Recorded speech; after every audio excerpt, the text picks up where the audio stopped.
Bonjour tout le monde et bienvenue sur cette nouvelle vidéo. Je vous retrouve aujourd'hui pour vous partager mes petites recommandations lecture pour l'automne. L'automne cosy, l'automne cocooning, mais aussi l'automne horrifique, un petit peu malaisant. Bref, on va explorer ensemble cette dualité de l'automne. Et cette semaine, je vais vous parler de ces livres que j'ai déjà lus et que je vous recommande vivement, justement pour cette saison automnale. Et j'ai séparé ces recommandations en deux catégories. La première partie, ce sera justement ce côté cocooning qu'on va explorer.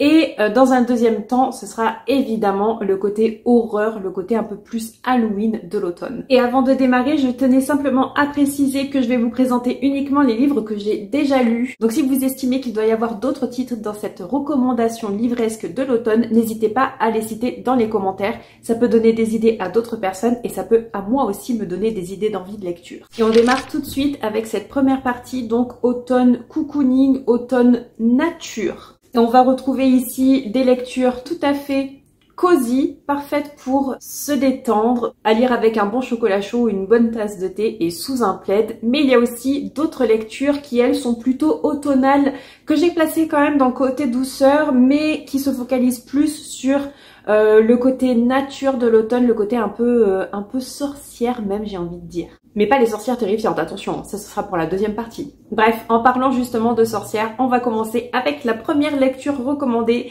c'est Circé de Madeline Miller. C'est un de mes titres préférés et c'est pour moi une lecture parfaite pour l'automne puisqu'on va justement suivre Circé tout au long de sa vie, de sa jeunesse jusqu'à eh bien son âge adulte où elle traverse quand même les siècles puisque Circé est une nymphe qui a grandi parmi les divinités de l'Olympe, donc elle a quand même ce côté immortel. Sauf qu'elle apprécie quand même plus la compagnie des humains, des dieux, et pour ça elle va se retrouver exilée sur une île un petit peu sauvage, un petit peu déserte, voire maudite, puisqu'elle ne recevra la visite de quasiment personne tout au long de son exil, sauf certains personnages de la mythologie grecque. D'ailleurs, Circé est aussi un personnage fondamental de la mythologie grecque qui est ici divinement exploré par Madeline Miller, un roman que j'ai adoré lire et que je pense que je relirai un de ces jours. Et c'est aussi un roman hautement féministe, une chose que j'apprécie beaucoup, vous le savez. Donc on va explorer ce côté sorcière dans le sens où elle est une amoureuse de la nature et aussi ce côté féministe puisque c'est une femme qui a été exilée mais qui ne s'empêche pas pour autant d'aimer la nature, d'aimer les humains qu'elle rencontre, d'être une femme accomplie. Et comme je suis aussi amoureuse de la plume de Madeline Miller, je suis obligée de vous le recommander.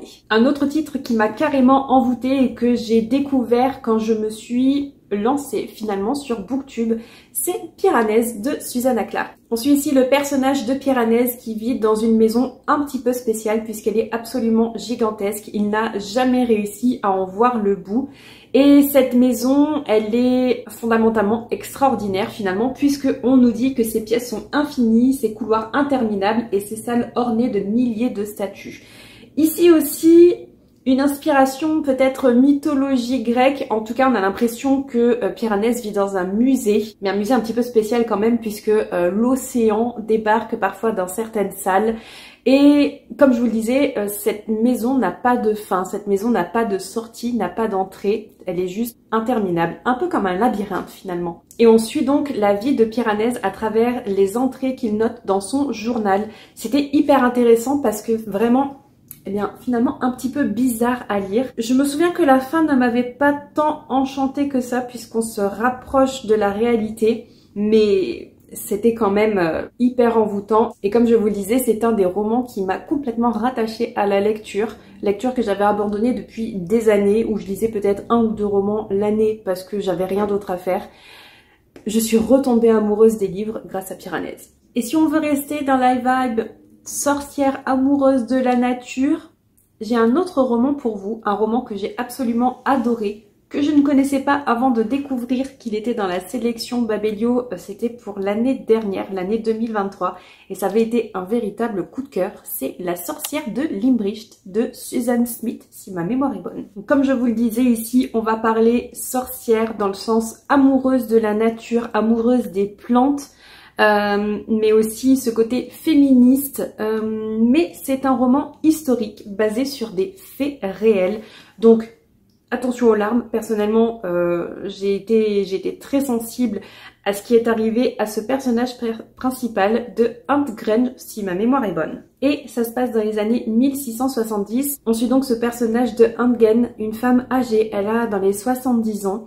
Et elle se retrouve du jour au lendemain accusée de sorcellerie et emprisonnée. Et en attendant son procès pour sorcellerie, du fond de son cachot, Huntgren se remémore tout son passé de femme mariée, puisqu'elle est désormais veuve, mais aussi de femme, j'ai envie de dire, indépendante, puisqu'à la mort de son mari, elle reste seule, elle ne se remarie pas. Et elle réexplore finalement toute sa vie de femme, sa vie de mère, sa vie de veuve, mais aussi sa vie de femme indépendante et comment elle s'est retrouvée à être accusée de sorcellerie. C'était passionnant, c'était bouleversant, c'était extrêmement bien écrit et comme je vous le disais, ça avait été pour moi un coup de cœur. Et si vous voulez toujours suivre des sorcières, de la magie, mais dans une ambiance beaucoup plus légère et cosy, je ne peux que vous parler de la société très secrète des sorcières extraordinaires de Sangu Mandana. Là aussi, je l'ai lu l'année dernière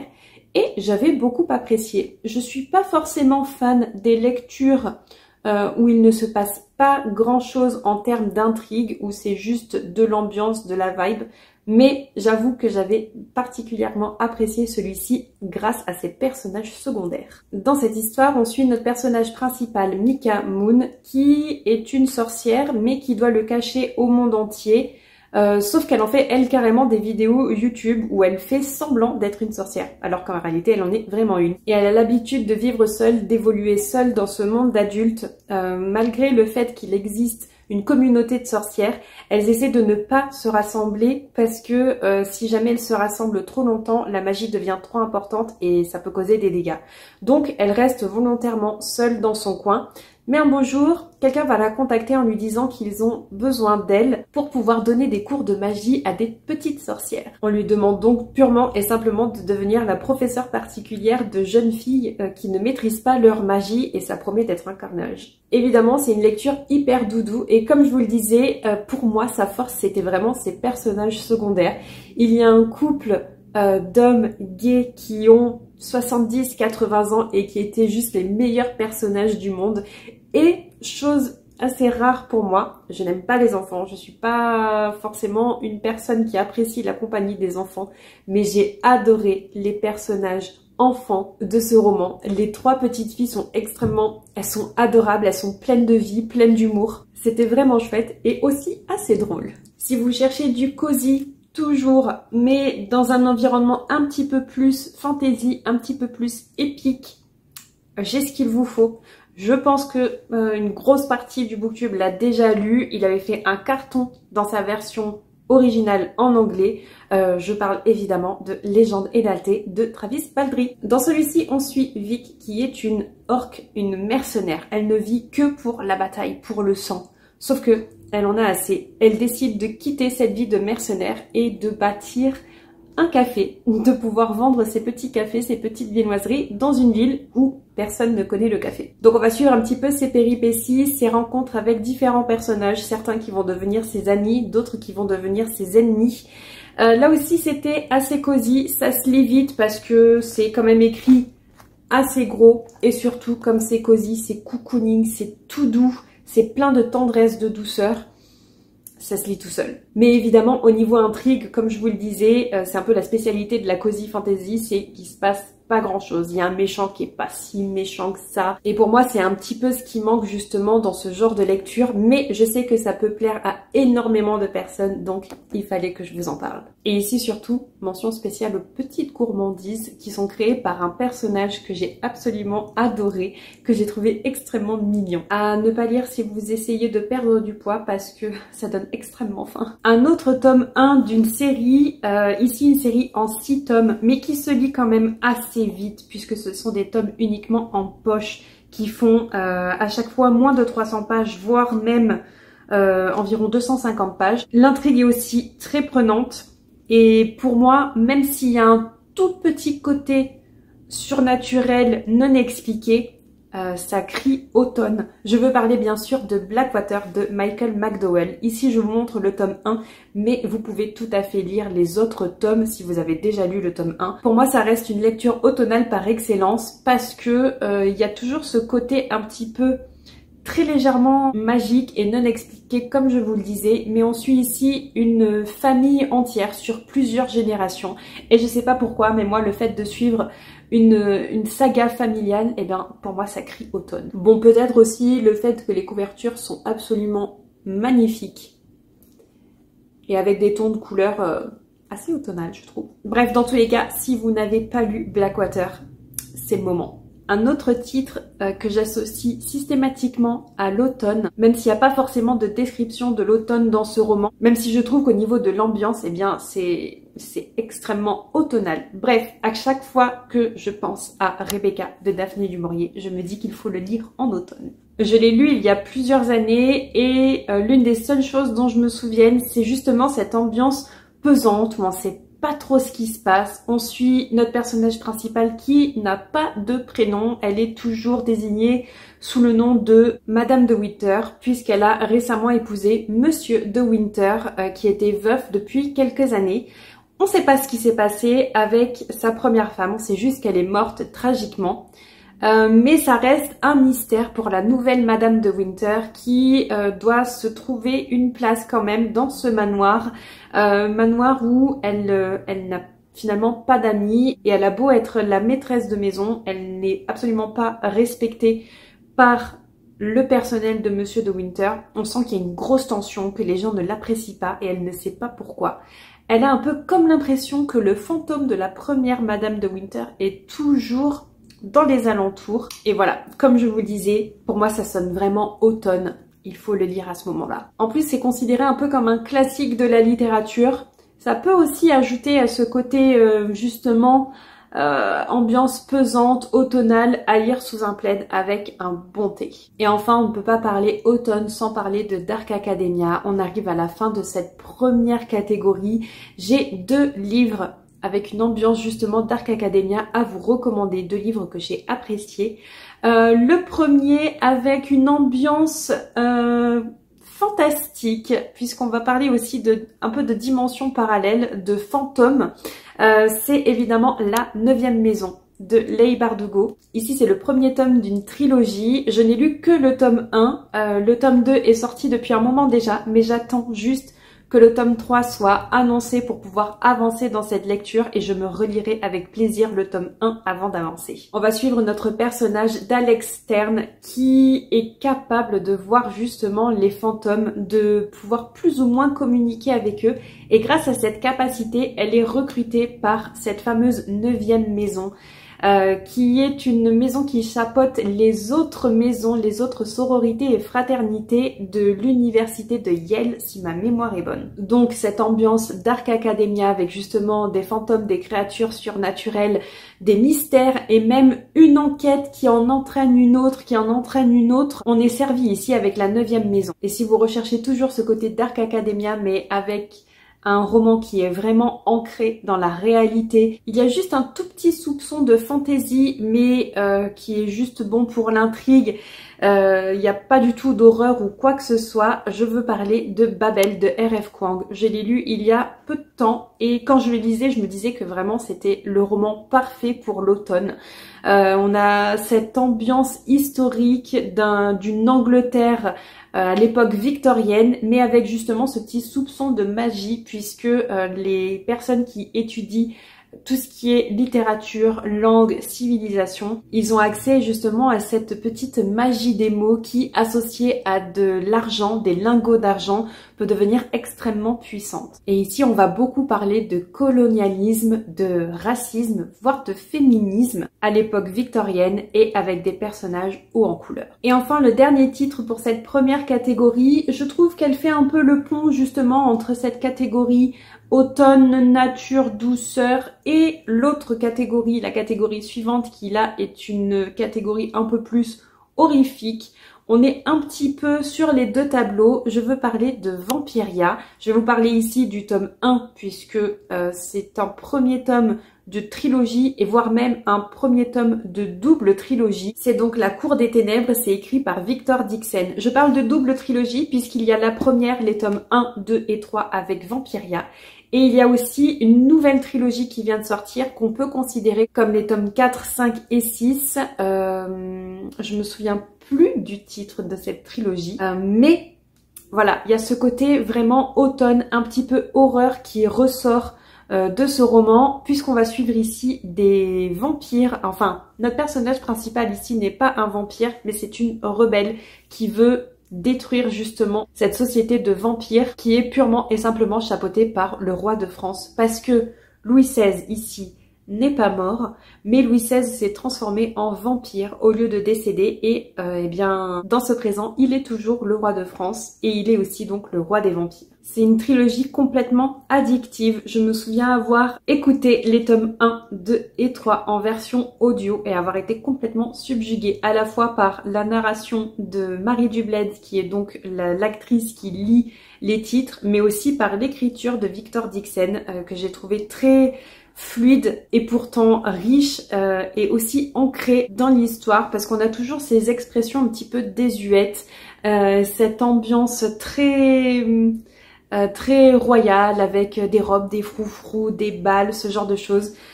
Très appréciable. J'avais beaucoup aimé cette première trilogie et j'ai hâte de découvrir la seconde. Vampiria étant aussi une trilogie avec un tout petit peu d'horreur, des monstres qui sont un petit peu terrifiants sans que ce soit vraiment axé sur le côté horreur de l'intrigue.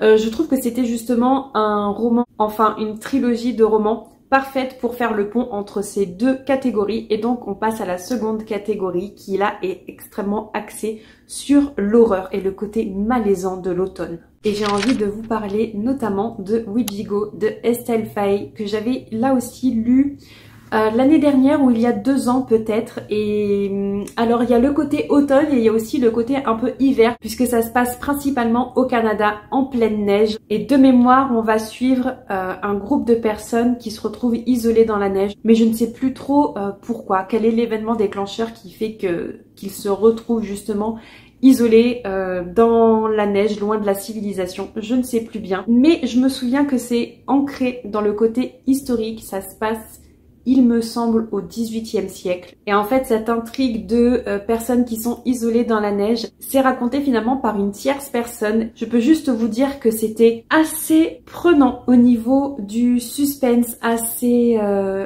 pesant, un petit peu même malaisant. On sait pas trop ce qui se passe. On a l'impression qu'il y a un monstre qui poursuit ces gens, qui les dévore, qui les démembre. Ouais, assez horreur quand même. J'ai aussi envie de vous recommander une lecture que j'ai effectuée il n'y a pas si longtemps que ça aussi. C'est La Légende de Sleepy Hollow. Ça fait partie des contes interdits et cette fois-ci c'est réécrit par Simon Rousseau.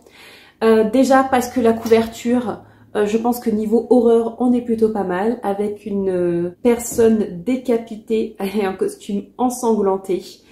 Ça se lit très vite puisque ça fait moins de 300 pages, moins de 250 pages même. Et au niveau horreur, ça va. Personnellement, ça ne m'a pas terrifiée, ça ne m'a pas fait peur vraiment, alors que je suis une flippette. Donc ça peut quand même se lire, même si on est très sensible justement à l'horreur. Donc ça peut être une très chouette découverte justement par cette période Halloween, sans être complètement terrifié. Et si jamais le côté réécriture de contes et légendes, mais façon gore, horreur, eh bien sachez que La Légende de Sleepy Hollow n'est absolument pas le seul conte réécrit dans cette série des contes interdits, puisque on a toute cette partie là, il y en a plusieurs ici et j'en ai encore de l'autre côté. Ici, il y a de quoi faire. Un roman que j'ai aussi découvert l'année dernière et que j'avais adoré. Ça avait été un véritable coup de cœur pour moi. Mais avec le recul, je me rends compte que je suis l'une des rares personnes à avoir vraiment apprécié cette lecture. J'ai l'impression qu'il y a beaucoup de personnes qui sont mitigées, notamment sur le booktube anglais. Mais bon, moi j'ai adoré, donc il faut que je vous en parle un petit peu quand même. C'est La Reine du Noir de Julia Barnes. Déjà, pardon, mais les éditions Sonatine avec cette couverture, merci. Mais aussi et surtout, cette ambiance dans un manoir isolé du monde, merci. On va suivre ici notre personnage principal qui s'appelle Alex, je crois. Oui, c'est ça, Alex, qui se voit invité à une retraite d'écriture qui est tout simplement menée par Rosa Valo. Rosa Valo qui est l'idole d'Alex et qui est aussi une écrivaine assez mystérieuse. On nous dit qu'elle est un petit peu considérée comme la grande prêtresse du roman d'horreur féministe. Un cocktail que j'adore. L'horreur, le féminisme. Ici donc, retraite d'écriture dans ce fameux manoir isolé de la civilisation.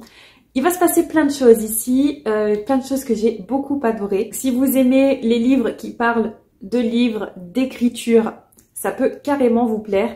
Si vous aimez aussi les romans qui parlent de mystère, de manoir un petit peu hanté ou avec une histoire un petit peu malaisante, ça va aussi vous plaire. Et si vous aimez les romans où les femmes sont les personnages principaux, d'ailleurs il n'y a quasiment pas de personnages masculins, c'est vraiment tourné autour de la féminité et du pouvoir de la femme, ça va aussi vous plaire. Sachez que ce roman ne fait pas spécialement peur, je l'ai sélectionné ici plus pour son côté justement avec cette ambiance pesante, cette ambiance où on est isolé pendant une tempête de neige si ma mémoire est bonne. Voilà, il y a ce côté un petit peu huis clos où il se passe des choses et on ne peut pas appeler à l'aide à l'extérieur. Je ne peux pas parler de romans qui font peur, de romans parfaits pour l'automne, le côté même Halloween, sans mentionner Maxime Chatham, un de mes auteurs préférés, et j'ai deux titres à vous présenter. Le premier étant L'Illusion, et c'est l'un des derniers romans de Maxime Chatham que j'ai lu. Ici, c'est un stand-alone, donc c'est une histoire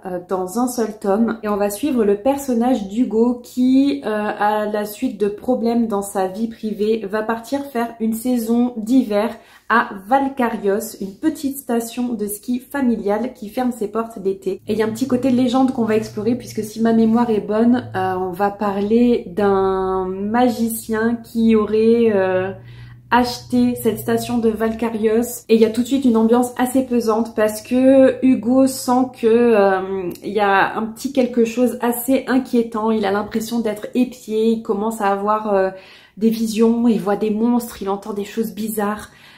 Assez inquiétant. Je me souviens avoir pas mal flippé à la lecture de ce roman et la fin m'avait pas mal satisfaite, mais c'est pas le roman de Chatham qui m'a fait le plus peur. Celui qui m'a vraiment terrifiée, c'est Le Signal. Ici, grosse inspiration Stephen King, dont je n'étais absolument pas au courant. Moi, quand je l'ai lu, j'ai trouvé que Chatham, c'était du génie. D'autant plus que Stephen King et moi, eh bien, très souvent, ça ne passe pas. Mais Chatham l'a fait. Chatham m'a terrifiée, mais je l'ai apprécié quand même. Et donc dans Le Signal, on est parachuté en Amérique dans un petit village où on va suivre une famille qui vient de s'installer dans cette nouvelle maison, dans cette nouvelle ville. Ils vont se faire de nouvelles relations au niveau voisinage, niveau travail, ce genre de choses. Sauf que tout ne va pas se passer comme prévu puisque très rapidement, la famille va se rendre compte qu'il y a quelque chose qui cloche dans ce village, quelque chose d'assez terrifiant, sanglant, inhumain, peut-être surnaturel, et je ne vous en dirai pas plus puisqu'il faut vraiment être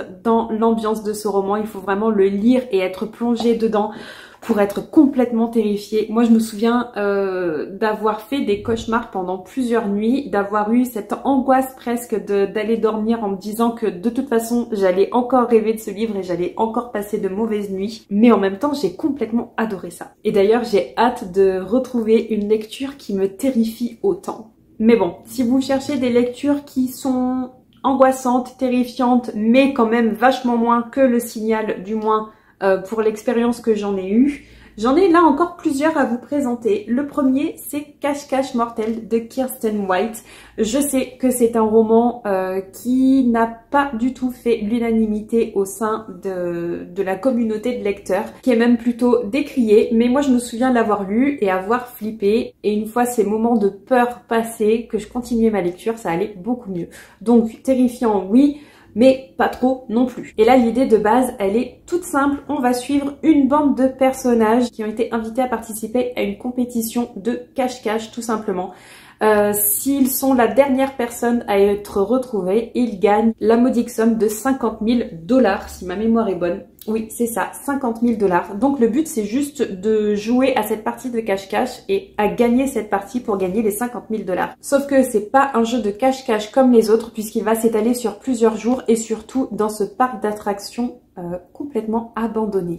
Donc là, je vous avoue que niveau ambiance flippante, on est plutôt pas mal. Et même si c'est un roman qui a quelques défauts, moi j'ai bien aimé cette lecture aussi parce qu'on retrouve un petit peu ce côté film d'horreur où on a une bande de personnages et les personnages disparaissent les uns après les autres. Puisque c'est ce qui se passe ici, ce n'est pas un spoiler, puisqu'on nous dit justement dans le résumé que les adversaires commencent à disparaître mystérieusement les uns après les autres et que notre personnage principal, Mac, comprend que le seul moyen pour elle de survivre, c'est peut-être d'affronter ce qui les pourchasse. Donc oui, moi là j'avais bien aimé ce côté où on suit plusieurs personnages, on est avec eux quand ils vont se cacher, on est avec eux quand ils vont s'apprêter à disparaître. Donc il y a pas mal de suspense et c'est vraiment un côté que j'ai beaucoup apprécié. Un autre roman d'horreur où on parle de disparition mais de réapparition là inexpliquée. C'est aussi tout le but de ce roman. C'était très prenant. Ça peut s'adresser à la fois pour un public young adulte et un public adulte puisqu'on suit des personnages assez jeunes mais quand même hyper matures. C'est Les Sœurs Hollow de Crystal Sutherland. Déjà la couverture, automne ou pas automne, mais en plus cette ambiance un petit peu gothique, mais surtout carrément automnale, puisqu'on va retrouver pas mal de vocabulaire, un gros champ lexical autour de la décomposition, la pourriture, que ce soit de la nature, des corps humains. Toute une ambiance un petit peu particulière, mais que j'ai vraiment appréciée. Je l'avais ici aussi lu en plein été pour la sélection Babelio, mais c'est vraiment le roman parfait à lire au moment d'Halloween ou même courant octobre-novembre, parfait. D'ailleurs, je crois que l'autrice a sorti un autre roman depuis celui-ci et je ne sais pas de quoi ça parle, mais je veux juste continuer à découvrir sa plume et son univers. Et si ça ne suffisait pas, on nous dit sur la 4e de couverture que les lecteurs friands d'étrangeté seront charmés. Et on nous dit aussi un conte de fées moderne, foisonnant, aux troubles rebondissants. Très sincèrement, celui-ci, vous pouvez foncer les yeux fermés. Si vous cherchez encore un roman avec une ambiance pesante, avec des monstres peut-être, un côté un petit peu horreur qui ressort, mais surtout avec une plume poétique, lyrique et vraiment une intrigue basée sur son ambiance gothique, ambiance lourde, vraiment sombre. Cherchez pas plus loin, lisez La Cité diaphane d'Anouk Faure. C'est un court roman puisqu'il fait environ 250 pages, mais on a envie de prendre le temps de le découvrir, de décortiquer justement cette écriture très poétique qu'a Anouk Faure. J'avais énormément apprécié ce roman, justement cette ambiance, ce côté très sombre, où on suit une histoire où il y a très peu de dialogue finalement, tout est dans cette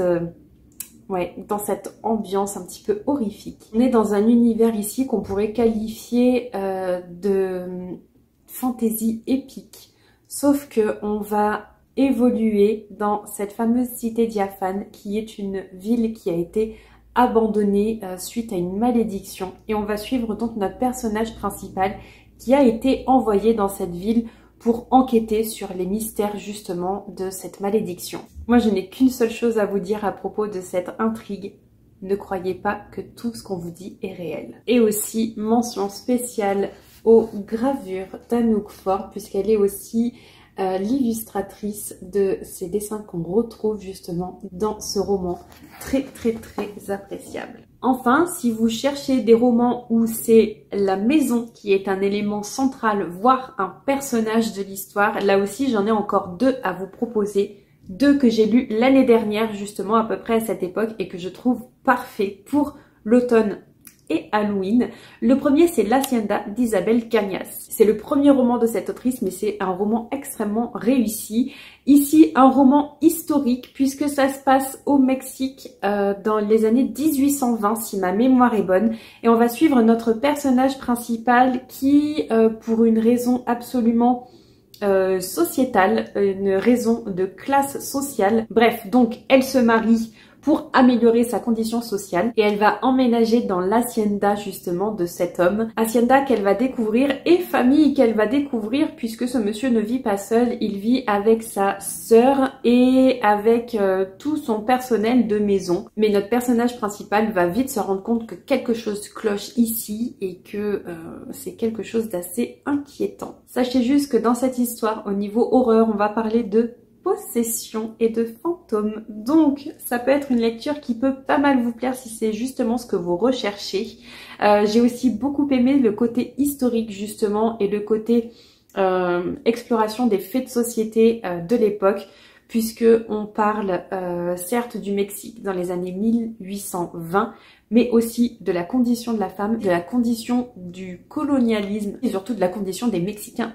Et l'autre roman avec une maison comme élément central de l'histoire, c'est évidemment Mexican Gothic de Silvia Moreno Garcia. Et ici aussi, ça se passe au Mexique, mais un petit peu plus tard, je crois que c'était dans les années 1950. On va suivre le personnage de Noémie, qui est issue de l'aristocratie mexicaine et qui vole au secours de sa cousine, qui est alitée, qui est malade dans son nouveau manoir, puisqu'elle aussi a épousé un homme riche, un colon, qui est propriétaire de ce manoir de père en fils depuis donc plusieurs générations. Donc Noémie va retrouver sa cousine et sa nouvelle famille dans ce manoir et elle va essayer de lever le mystère justement sur la maladie de sa cousine. Là aussi un roman ancré dans l'histoire du Mexique, ici donc un petit peu plus tard dans les années 1950, avec un personnage féminin assez badass, je dois dire. J'ai beaucoup aimé son côté rebelle, son côté on fonce dans le tas. Et même si ici on parle de colonialisme,